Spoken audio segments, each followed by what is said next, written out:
Kuya, ano namang ginagawa mo dito? Oh, bro, ikaw pala.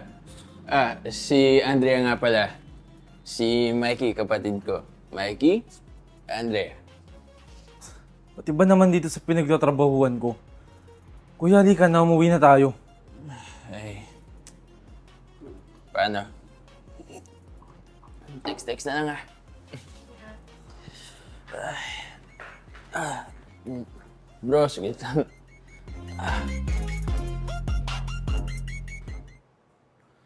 Ano ba yan, kuya? Lagi nilang paiba-iba yung babae mo.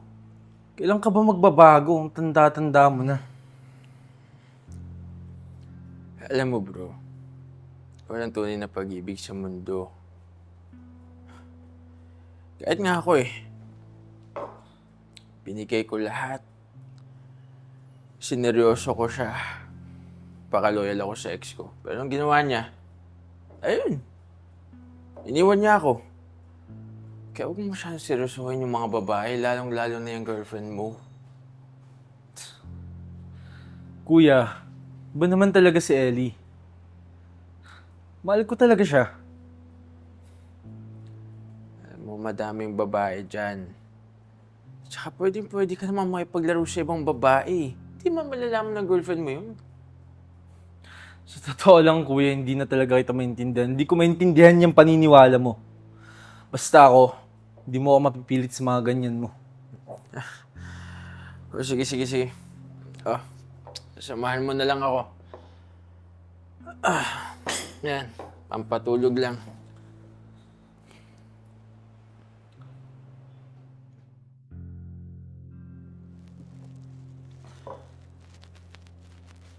Kuya, hindi ka na talaga kaya. Tutulog na ako. Sige bro, sleep well.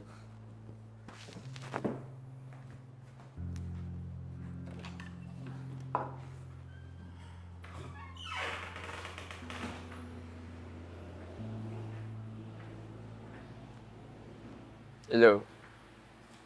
Andre. Pumunta ka dito sa bahay. May sisend ako sa yung address. Tatapusin ko lang yung pagpapakilala sa'yo sa kapatid ko.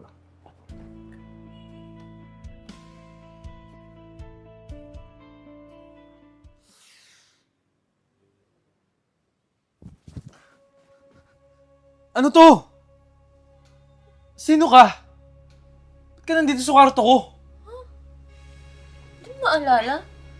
Di ba naginuman tayo kagabi? Sinaya mo ako dito. May nangyari pa nga sa atin eh. Ha? Ako? O, hindi ah. Di ko nga alam na nakapasok ka dito sa bahay namin eh.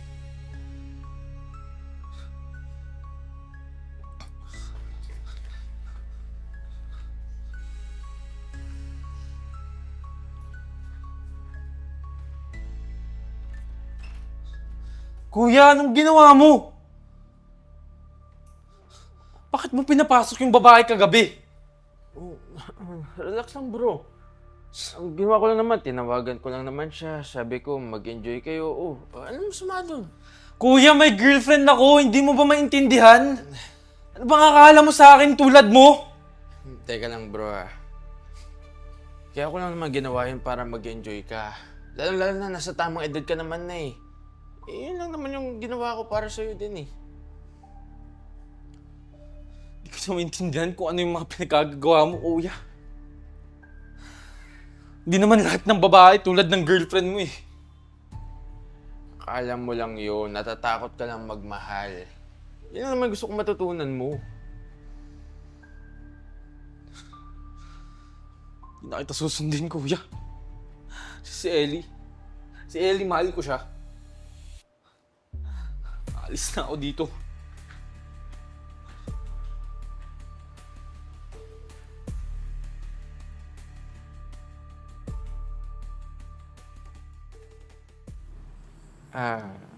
Ellie, salamat sa pagpapatuloy mo sa akin sa bahay mo alam ko mali yung nagawa ko.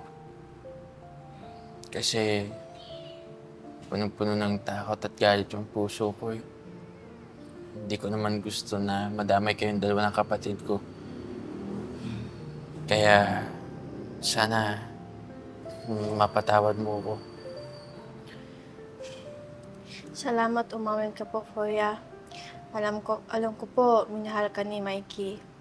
Pero sana naman po, mas makita niyo po na kaya niyo po ako seryosohin. Kahit natakot kang mangyari ulit sa naranas mo kay ate. Kitang-kita ko naman yun. Kaya nga, humihingi ako ng tawad eh. Lalo na sa kapatid ko.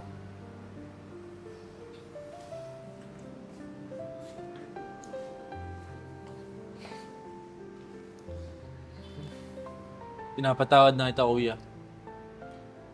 Salamat sa suporta. Balang araw, alam ko, ibibigay rin naman ng Diyos yung totoong pagmamahal para sa'yo. Salamat ah.